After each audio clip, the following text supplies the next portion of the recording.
tal amigos? El día de hoy quiero compartirles un tema muy interesante donde te va a ayudar a poder incrementar tu vocabulario, tu creatividad, a poder cuando tengas o estés leyendo un libro, poder utilizar diferentes herramientas que te van a poder ayudar en alguna exposición. Y quiero hablarte hoy de las figuras retóricas o figuras literarias. ¿Y por qué sale la necesidad de poder compartirles este tema? Bueno, la semana pasada tuve la posibilidad de ir a la ciudad de La Paz. Me encontraba escribiendo parte del segundo capítulo del libro que estoy, valga la redundancia, escribiendo. Y tenía que ir a meditar, a poder quitar algunos bloqueos, sesgos, a buscar algunos libros que me ayudaran a poder hablar de lo que estoy escribiendo. Y llegué a una librería, después de hacer un poco de ejercicio, llegué a una librería y me sorprendió que entré a la librería, encontré lo que estaba buscando, pero a la hora de salir, en la parte de afuera había una mesa con diferentes libros y dentro de los cuales estaban rematando. Encontré un libro que hace mucho leí un extracto de ese libro, que es el libro del Quijote de la Mancha. Y mientras lo estaba viendo por la carátula, la sinopsis, encontré o me acordé de diferentes ilustraciones que ese libro utiliza. Y mientras meditaba, me acordaba de figuras retóricas como el símil, la metáfora, la prosopopeya, el antropomorfismo y diferentes ilustraciones que el autor Miguel de Cervantes utiliza en ese libro. Y dije, voy a hacer este tema para poder ilustrar diferentes retóricas, por lo cual hoy te pido que me acompañes hasta el final de este video y puedas conocer por lo menos 6 figuras retóricas que te van a dar, que son herramientas que te van a poder ayudar en alguna exposición, en alguna lectura que estés llevando, en algún tema que quieras en específico.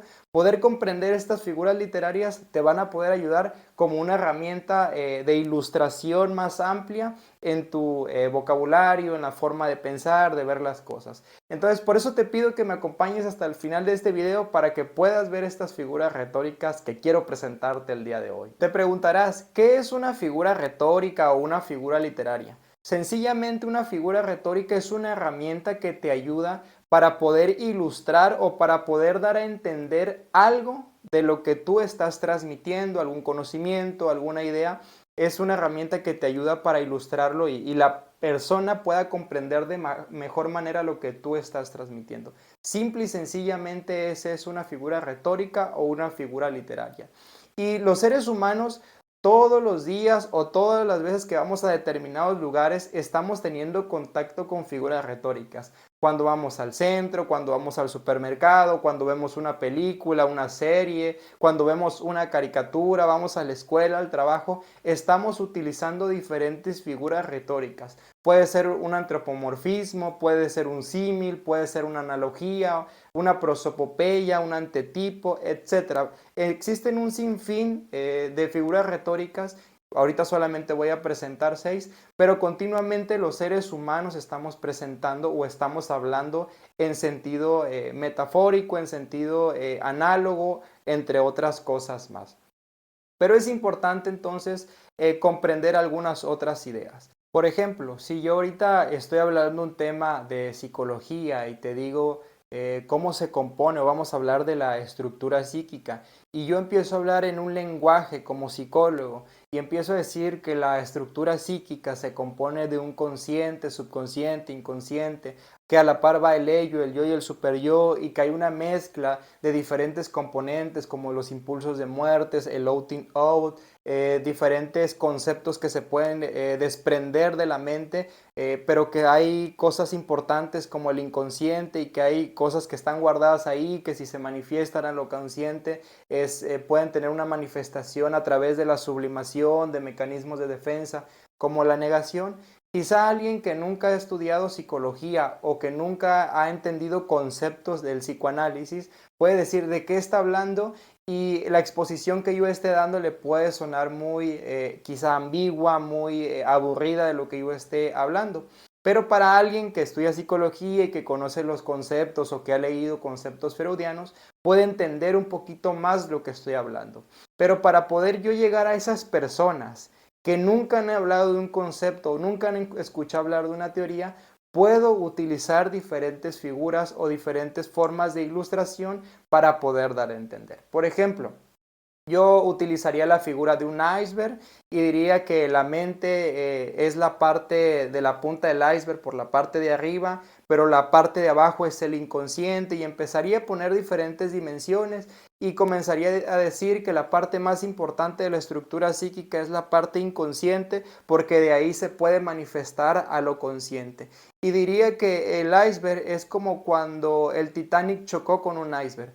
El capitán de la tripulación quizá vio el iceberg y la vio solo la punta del iceberg y dijo, pues sí paso, sí alcanzo a dar, pero cuando golpeó el barco al iceberg, lo golpeó con la parte de abajo, las cosas que no se logran ver, y es ahí donde logra abrir un hueco en el barco y es cuando el Titanic se hunde. Y puede decir, así es la mente, la parte más importante es lo del inconsciente, lo que está abajo, porque ahí se guarda la parte más traumática y cuando se manifiesta, pues prácticamente hay una máscara, una transformación a través de la personalidad y en esa parte de arriba pues solamente son las apariencias, pero en el trasfondo hay muchos traumas, hay muchas cosas. Comenzaría a utilizar diferentes retóricas, analogías para poderle dar a entender a mis oyentes que nunca han escuchado estos términos una mejor ilustración y poderme dar a entender. Y así pasa en muchas cosas, cuando los filósofos hablan de filosofía, cuando los doctores hablan en su lenguaje de doctores,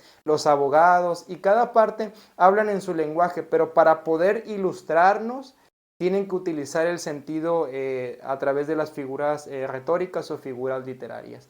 Lo mismo pasa cuando vemos una caricatura, una serie, cuando estamos leyendo un libro, los autores utilizan mucho estas figuras literarias para que el lector pueda comprender la idea central de una manera más fácil, con ejemplos prácticos, con ideas sumamente más fáciles para que el lector, valga el pleonasmo, pueda comprenderlo. Quiero aclarar también que las figuras retóricas no son meramente de la literatura. Hablar de una figura retórica o literaria tiene también esa plasticidad que la podemos utilizar dentro de un sermón político, un sermón religioso, una exposición para la universidad o alguna exposición que tú tengas, una presentación que tú tengas ante un grupo.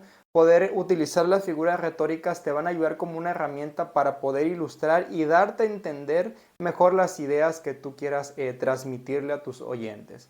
Entonces, también por otro lado, quiero aclarar que dentro de este video voy a estar tocando un libro que marca un antagónico en la sociedad y que puede ser también un libro que sea muy quisquilloso a la hora de hablar, el cual es la Biblia. Y no quiero hablar de la Biblia como una forma de adoctrinamiento, sino más bien como un objeto de estudio. Cada quien tiene ideas diferentes, percepciones diferentes, pero yo solamente me voy a abocar a tocar la Biblia como un objeto de estudio, ya que considero que tiene diferentes formas de ilustración. Y la primera figura retórica que quiero tocar es la hipérbole. Y hablar de la hipérbole, en pocas palabras, es hablar de un pensamiento exagerado o de alguna idea exagerada que se tiene.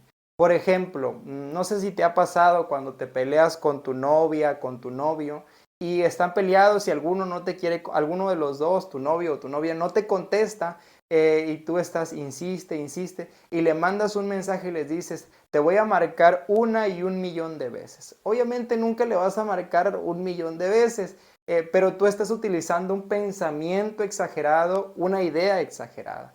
O cuando alguien ves que va caminando lento y le dices, caminas lento como una tortuga, estás utilizando un pensamiento exagerado. También cuando, no sé, acabas de jugar fútbol o vienes de una actividad que te quita mucha fuerza y hueles la comida de tu casa y dices, hoy sí tengo hambre y me comería hasta una ballena. Obviamente no te vas a comer una ballena, pero es una ilustración, un pensamiento exagerado que tú tienes. Por ejemplo, dentro de la Biblia, alguna vez leí el Génesis y hablaba de un hombre que no podía tener descendencia, no podía tener prole, el cual era Abraham. Y en ese discurso entre Abraham y Dios, en un momento Dios, Abraham se encuentra en determinado lugar y Dios le habla, según en la historia, y le dice, oye Abraham, haré tu descendencia como las estrellas. Después le dice, haré tu descendencia como la arena del mar. Haré tu descendencia en una tercera ocasión como el polvo de la tierra. Obviamente no se está refiriendo en un sentido literal, sino está utilizando un pensamiento exagerado que Dios, o que en ese momento Jehová, iba a hacer con Abraham una descendencia abundante, pero está utilizando un lenguaje exagerado en ese momento. Entonces, la hipérbole es eso, hablar de un pensamiento exagerado. La segunda figura retórica que quiero hablarte tiene que ver con el símil.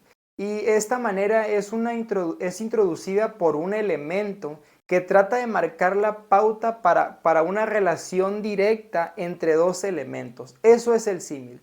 Y cuando hablamos de símil siempre tiene que haber tres adverbios, que es el semejante, el como y el así. Bajo estas premisas de estos adverbios, para que pueda ser símil siempre tiene que traer estos tres conceptos, porque también se puede confundir o relacionar con una metáfora o con una analogía.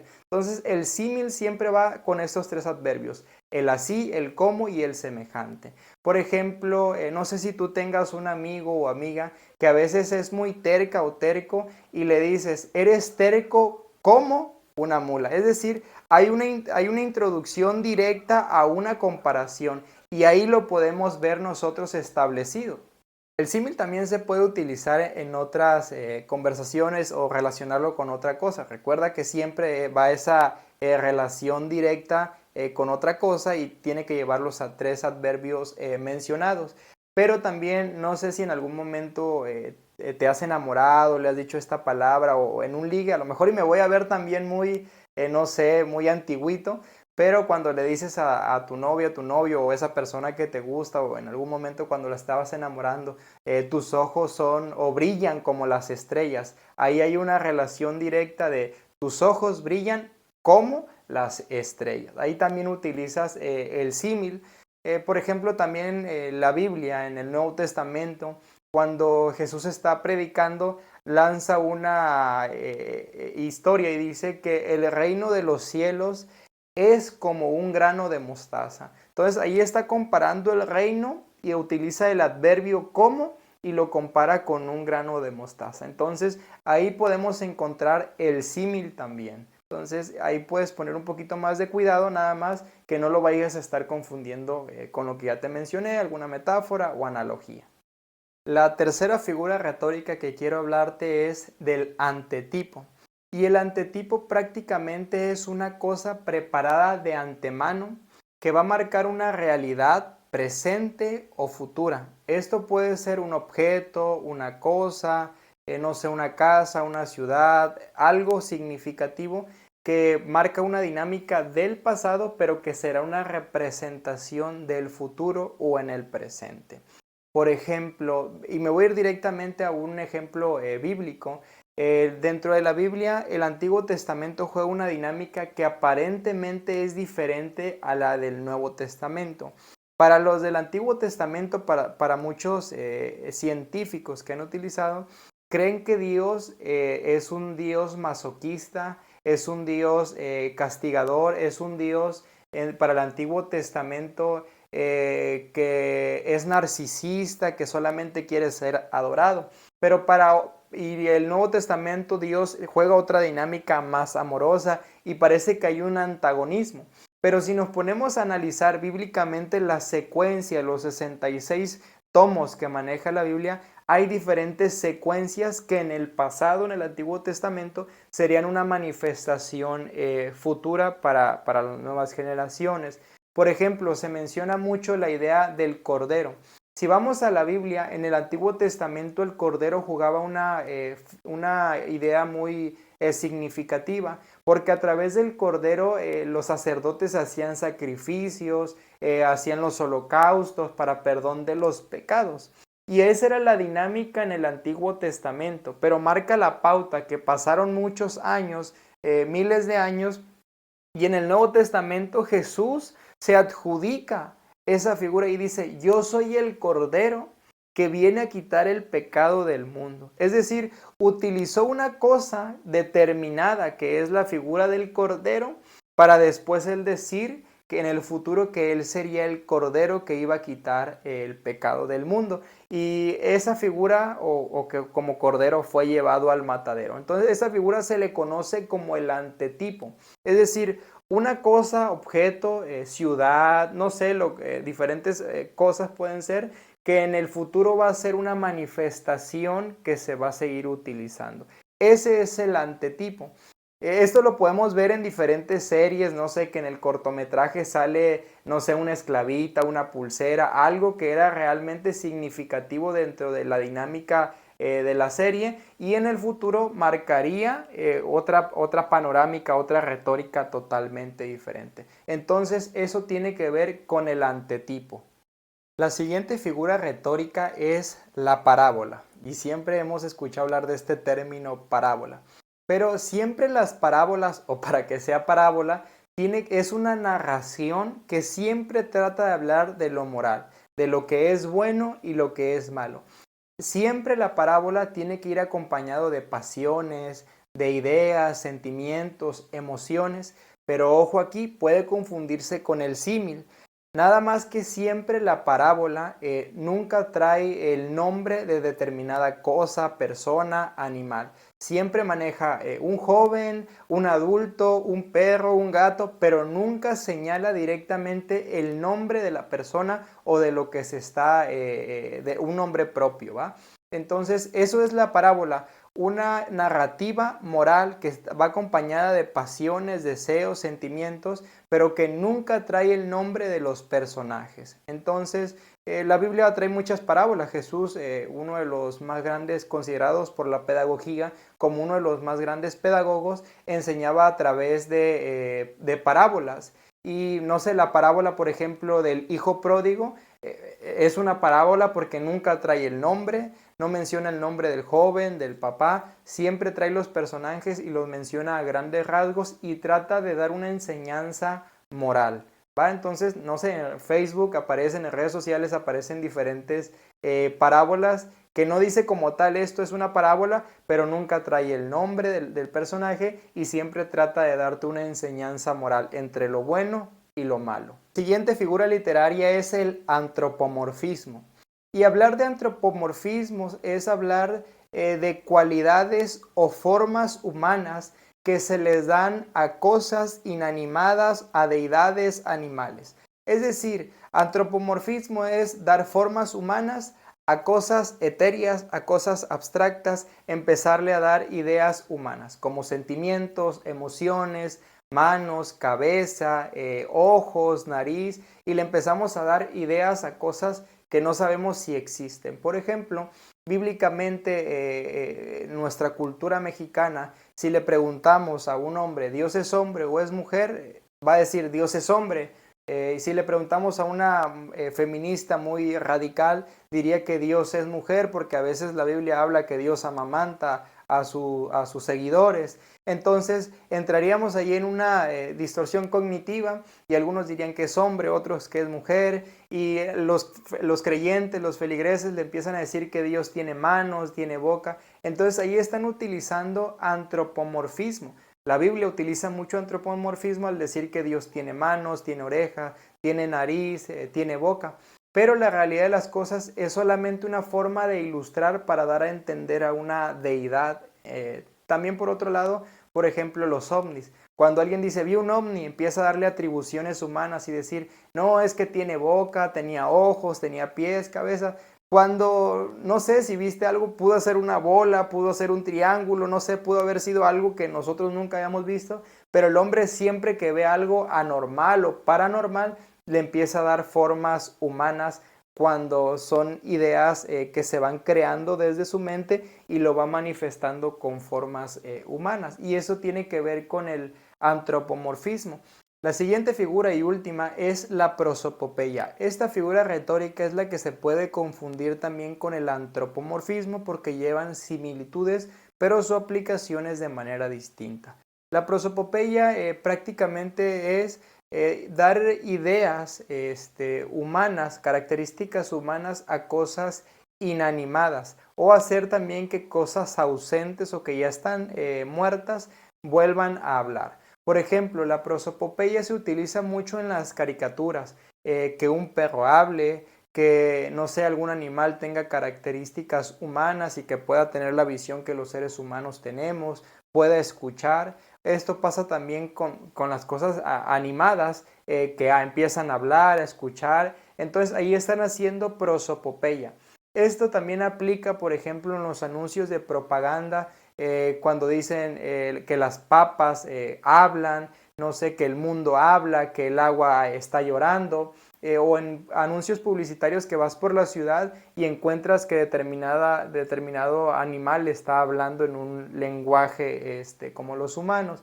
Eso tiene que ver con la prosopopeya.